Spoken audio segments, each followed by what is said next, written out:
the weekend, which means it's time for another edition of Technoholik, where we get you addicted to technology every single week. And this week is all about gaming technology and the other crazy games that are in store for you in 2011 and were launched at E3, that's the Electronic Entertainment Expo, held in Los Angeles, California recently. Which means I'm not going to do any of this by myself. With me is Sagar Gokhale, the ultimate gamerholic there ever is, which means there's plenty for you lined up on the show. Here's a sneak peek. This week on Technoholik, it's new console time. We get you all the best hardware from E3 2011. Now that you have the hardware, let's give you the 10 best games from the Electronic Entertainment Expo. And finally, Apple unveils iCloud. Is wireless syncing the next best thing? Well, if you guys haven't heard of E3, that's the Electronics Entertainment Expo. This is the biggest convention for gamers where all the gaming giants, that's Microsoft, Sony, Nintendo, everybody comes and launches their new consoles, new games for the coming years, and of course, whole lot of game trailers and a lot of gaming action. This year was no less because we saw the launch of two new consoles, Saga, Nintendo and PS, in the game, aren't they? Okay, there you go, Radhika. This is very, very happy days for all gamers. Obviously, Nintendo has come out with their new own console, actually a controller, console, tablet. Obviously, we'll tell you all about that. But obviously, PlayStation, the big bully in this industry, has come out with their new portable console.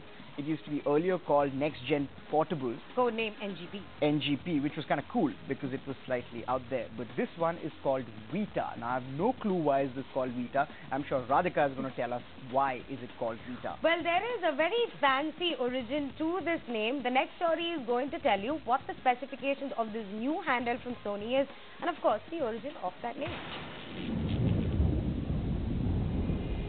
This was rumored as the next generation portable by Sony, and now it's finally here, launched at the E3.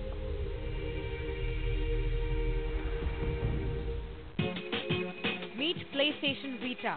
Vita means life in Latin, and the new PlayStation promises a lot of it. It will be available in both Wi-Fi and 3G variants, and features a big 5-inch OLED screen. PS Vita offers 2 analog control sticks, touch controls at the backside, and 6-axis motion sensor for an amazing gaming experience. There is also a surprise presence of rear and front-facing cameras. At the heart, the PS Vita had a quad-core ARM Cortex-A9 processor, and the price of the Wi-Fi is $250, and 3G PlayStation Vita comes at $300. Sagar, let's face it, the device looks really good for a handheld. The analog sticks are back. In terms of hardware, it's fully pumped.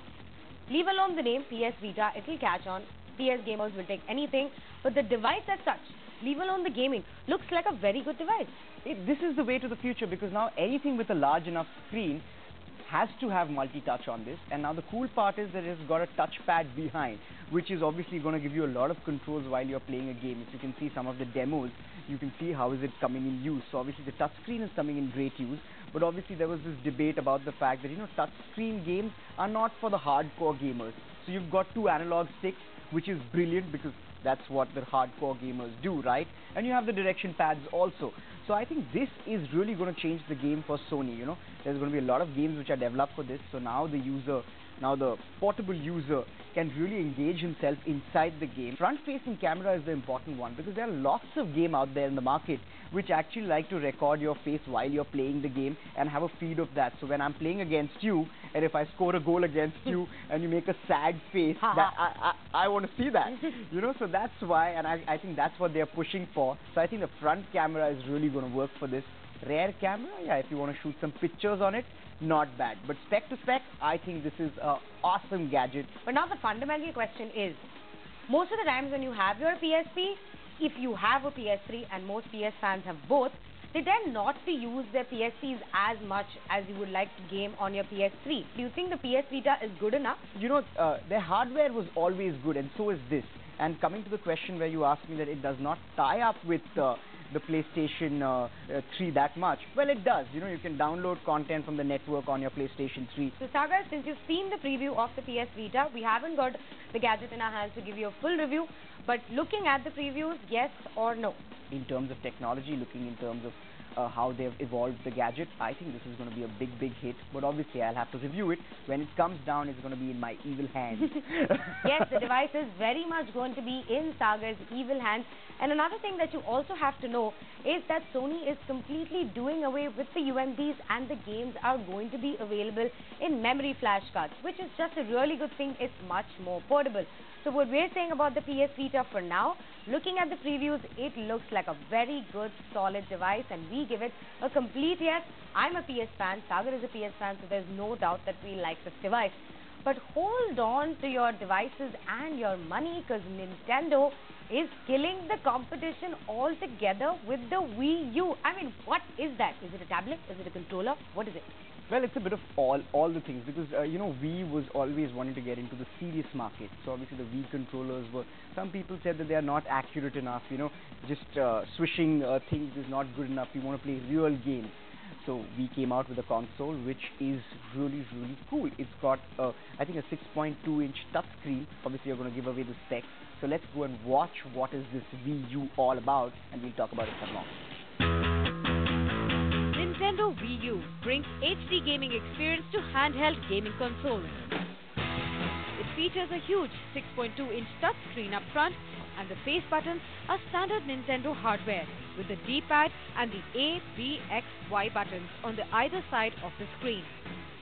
The Wii U is powered by an IBM Power-based multi-core microprocessor and a custom-designed AMD Radeon GPU. Built-in accelerometer, gyroscope, speakers, front-facing camera and microphone add to both gaming and multimedia fun.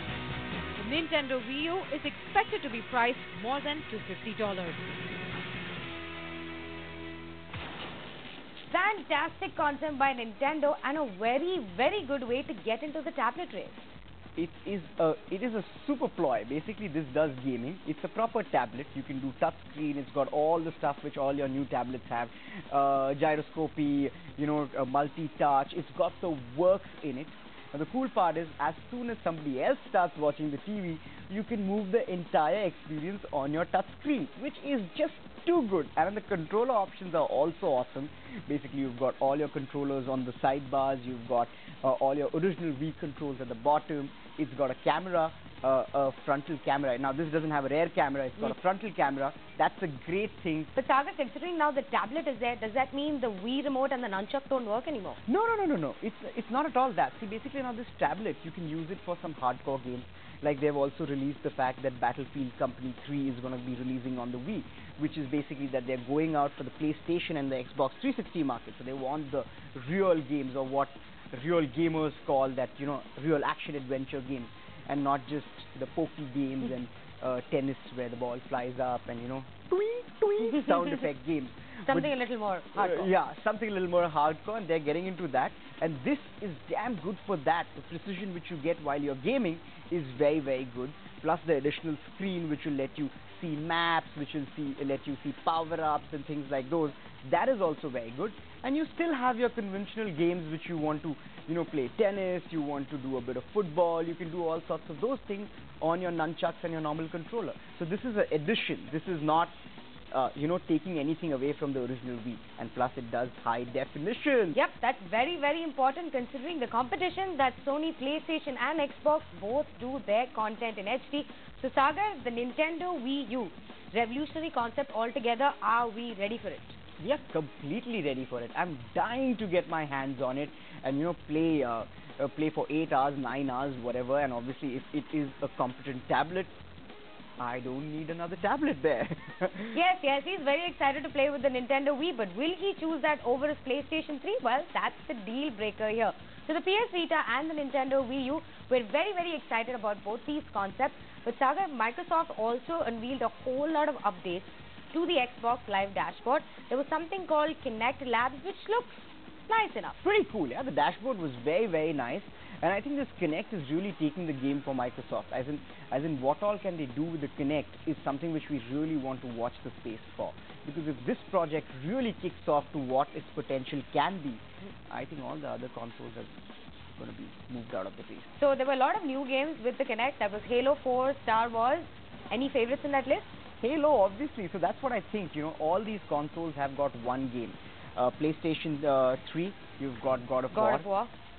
a complete system seller. Wii, I think Zelda is a complete system seller. And for the Xbox 360, it has to be the Halo franchise. Or Gears of War 3, which has also come out. Completely. So these two, I mean, obviously then you have got Drake's Fortune also. So let's not forget that. But yeah, I think the more competition, the better for us, because then we get to experience all these great games. So I think I love what E3 has done this time. All the launches are perfect. Well, the debate between the both of us on which game should be included in the best-selling list could go on forever, and we do not have that much time at all, which is a cue for you guys to take a break, because up next, we're giving you the best games from E3 this year.